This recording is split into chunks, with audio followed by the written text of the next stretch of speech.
What's going on, Skullbrains? Welcome to another episode of Skullbrain TV, and in this episode, we begin the Ancestral Challenge for book number 13, which brings us officially halfway through Season 1 of the Ancestral Trail.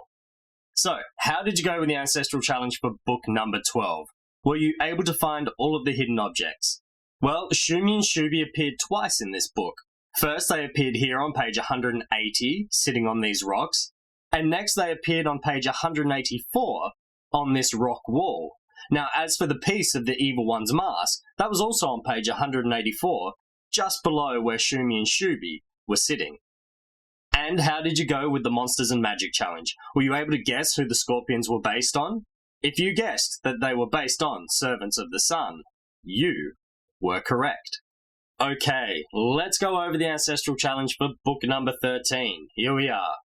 We are going to be looking for Shumi and Shubi. Now, also in this issue, during their fight with Dragora, the Pathfinder is torn from the spine of the Book of Prophecies. See if you can spot where it landed. As for the Monsters and Magic Challenge, have a listen to these two myths and see if you can guess who the villain of the book is based on. First up, we have Feathered Serpent from Mexico, on a god that became a star. How beloved a god would be if he revealed to his people the secrets of the arts and science. The feathered serpent was such a god. His great power showed in his person, which was a marriage of opposites, a creature of the earth and the air. He had the powerful body of a serpent, but he was covered in brightly coloured feathers like a bird. The feathered serpent was a master of enchantments and practiced great magic. He split some of his own precious blood, and out of it he created his people. Then he found corn and taught them how to grow it. Through him the people learned all the arts and discovered how to set their calendars according to the course of the planets. The people owed everything they knew to the feathered serpent. One day the feathered serpent felt that he could no longer remain with his people. The god slithered on to a high pyre and started a fierce blaze. As his body writhed in flames, his heart shot out like a comet towards the sky. It raced through the heavens until it was next to the sun, and there it remained. Now the feathered serpent is no more. Instead, the god's heart is the morning star, which shines brightly upon the world as the dawn rises. And next up, we have Hydra from Greece, on the end of an immortal snake. Of the foes defeated by the great hero Hercules, the Hydra was perhaps the deadliest.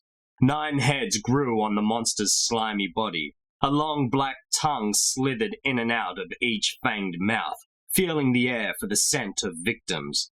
Worst of all, the Hydra was reputed to be invincible, for one of its heads was immortal. Driven by Iolaus, a resourceful charioteer, Hercules travelled to the cold swamps where the monster lived. He shot blazing arrows into its hiding place. Enraged, the Hydra rushed out. Hercules boldly sliced through 2 of its heads in one swipe. Instantly, 4 more heads grew back in their place. Hercules' charioteer lit a great torch, and when the hero sliced off another head, Iolaus seared the burgeoning neck. The flesh hissed loudly and a foul smell filled the air. The wound was sealed and no more heads grew out of the stump. Hercules and his charioteer cut off and sealed all the heads. Then Hercules buried the immortal head in a deep pit and rolled a great boulder over it. It was the last that was seen of the monster, although in a sense it lived on in Hercules' weapons. Before leaving, he had plunged his arrowheads deep into the Hydra's poisonous liver, making them deadly indeed. And those are the Monsters and Magic cards for this issue. So, as you're watching the next episode, see if you can guess who the villain is based on. In the pinned comment below, you'll find a link where you can download the 2 cards that I just read, as well as a folder that you can print and cut out and keep the cards in. In this issue, there were no letter tokens to collect, but stay tuned, there will be more. Don't forget to hit that like and subscribe button and ring the little bell icon to be notified of when the next episode is released. And if you want to see these challenges a day early, head on over to Instagram and follow us on @SkullbrainInc. Thanks again for watching this episode of Skullbrain TV. Good luck with the challenge, and as always, until next time, Stay tuned and stay skullbrained.